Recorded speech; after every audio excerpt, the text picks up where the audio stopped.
ವಾಲ್ಮೀಕಿ ನಿಗಮ ಕೇಸ್ನಲ್ಲಿ ಸಿದ್ದುನ ಸಿಲುಕಿಸಲು ಷಡ್ಯಂತ್ರ ನಡೆದಿತ್ತ. ದೆಹಲಿಯಲ್ಲೇ ಸಿದ್ಧವಾಗಿತ್ತ ಸಿಎಂ ಸಿದ್ದರಾಮಯ್ಯಗೆ ಕೆಡ್ಡ.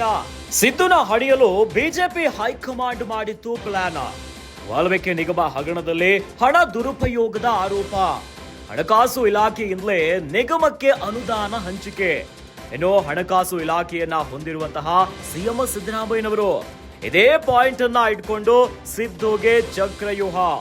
ಇಡಿಯಿಂದ ನೋಟಿಸ್ ಕೊಡಿಸಲು ನಡೆದಿತ್ತು ಸಂಚು. ಎಲ್ಲವೂ ಅಂದುಕೊಂಡಂತೆ ಆಗಿದ್ರೆ ಇಡಿಯಿಂದ ನೋಟಿಸ್ ಜಾರಿ ಆಗ್ತಾ ಇತ್ತು. ಸಿದ್ದರಾಮಯ್ಯಗೆ ಬರ್ತಾ ಇತ್ತು ಇಡಿಯಿಂದ ನೋಟಿಸ್. ಆದ್ರೆ ಸಿದ್ದುನ ಇಡಿ ಇಕ್ಕಲಿನಿಂದ ಪಾರು ಮಾಡಿದ್ದೆ RSS. ಸಿದ್ದರಾಮಯ್ಯನವರನ್ನ ಕಾಪಾಡಿದ್ರ RSS ವರಿಷ್ಠರು ಎನ್ನುವಂತಹ ಪ್ರಶ್ನೆ ಈಗ. ಸಿದ್ದರಾಮಯ್ಯರನ್ನ ಹೆಚ್ಚು ಟಾರ್ಗೆಟ್ ಮಾಡಲು ಹೋಗಬೇಡಿ. ಸಿದ್ದುನ ಟಾರ್ಗೆಟ್ ಮಾಡಿದಷ್ಟು ಬಿಜೆಪಿಗೆ ಭಾರಿ ಹೊಡೆತ ಅಂತೆ. ಇನ್ನು ಹಿಂದುಳಿದ ವರ್ಗಗಳನ್ನ ಎದುರು ಹಾಕಿಕೊಂಡಂತೆ ಆಗುತ್ತಂತೆ. ರಾಜ್ಯದ ಹಿಂದಿನ ಘಟನೆಗಳನ್ನ ನೆನಪಿಸಿದ ಸಂಘದ ವರಿಷ್ಠರು ಸಿದ್ದರಾಮಯ್ಯ ವಿಚಾರದಲ್ಲಿ ಬಿ ಕೇರ್ಫುಲ್ ಅಂತ ಎಚ್ಚರಿಕೆಯನ್ನ ಕೊಟ್ಟಿದ್ದಾರಂತೆ.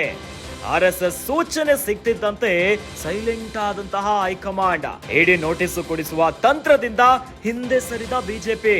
ರಾಜ್ಯ ಬಿಜೆಪಿ ಪಾಳ್ಯದಲ್ಲೇ ನಡೀತಾ ಇದೆ ಇಂಥದ್ದೊಂದು ಭಾರಿ ಚರ್ಚೆ. ಇಷ್ಟು ದಿನ ರಾಜ್ಯದಲ್ಲಿ ಪ್ರಾಸಿಕ್ಯೂಷನ್ ಪೀಕಲಾಟ ಭಾರಿ ಸದ್ದು ಮಾಡ್ತಾ ಇತ್ತು. ಆದ್ರೆ ಇವೆಲ್ಲದರ ನಡುವೆ ಈಗ ಮತ್ತೊಂದಿಷ್ಟು ವಿಚಾರಗಳು ಭಾರಿ ಸದ್ದು ಮಾಡ್ತಾ ಇದೆ. ವಾಲ್ಮೀಕಿ ನಿಗಮ ಕೇಸ್ನಲ್ಲಿ ಸಿದ್ದುನ ಸಿಲುಕಿಸಲು ದೊಡ್ಡ ಷಡ್ಯಂತ್ರ ಅಂತೆ. ದೆಹಲಿಯಲ್ಲೇ ಸಿದ್ಧವಾಗಿತ್ತ ಹಾಗಾದ್ರೆ ಸಿಎಂ ಸಿದ್ದರಾಮಯ್ಯಗೆ ಕೆಡ್ಡ. ಸಿದ್ದುನ ಹಣಿಯಲು ಬಿಜೆಪಿ ಹೈಕಮಾಂಡ್ ಮಾಡಿತ್ತು ಬಿಗ್ ಪ್ಲಾನ್ ಅಂತೆ. ಹಾಗಾದ್ರೆ ಯಾವ್ಯಾವ ವಿಚಾರಗಳದು? ವಾಲ್ಮೀಕಿ ನಿಗಮ ಹಗರಣದಲ್ಲಿ ಹಣ ದುರುಪಯೋಗದ ಆರೋಪ. ಇನ್ನು ಇದೇ ವಿಚಾರಕ್ಕೆ ಸಂಬಂಧಪಟ್ಟಂತೆ ಬಿ ನಾಗೇಂದ್ರ ಈಗಾಗಲೇ ಬಂಧನವಾಗಿದೆ. ಇವೆಲ್ಲದರ ನಡುವೆ ಹಣಕಾಸು ಇಲಾಖೆಯಿಂದಲೇ ನಿಗಮಕ್ಕೆ ಅನುದಾನದ ಹಂಚಿಕೆಯ ಆರೋಪ. ಇನ್ನು ಹಣಕಾಸು ಇಲಾಖೆಯನ್ನ ಹೊಂದಿದವರು ಸಿಎಂ ಸಿದ್ದರಾಮಯ್ಯನವರು.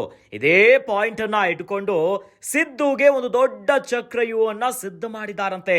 ಇಡಿಯಿಂದ ನೋಟಿಸ್ ಅನ್ನ ಕೊಡಿಸ್ಲಿಕ್ಕೆ ಸಂಚಾಗಿತ್ತಂತೆ. ಎಲ್ಲವೂ ಅಂದುಕೊಂಡಂತೆ ಆಗಿದ್ರೆ ಇಡಿಯಿಂದ ನೋಟಿಸ್ ಜಾರಿ ಆಗ್ತಾ ಇತ್ತು. ಆದ್ರೆ ಸಿದ್ದುನ ಇಡಿ ಇಕ್ಕಲಿನಿಂದ ಪಾರು ಮಾಡಿದ್ದೆ RSS ಅಂತೆ.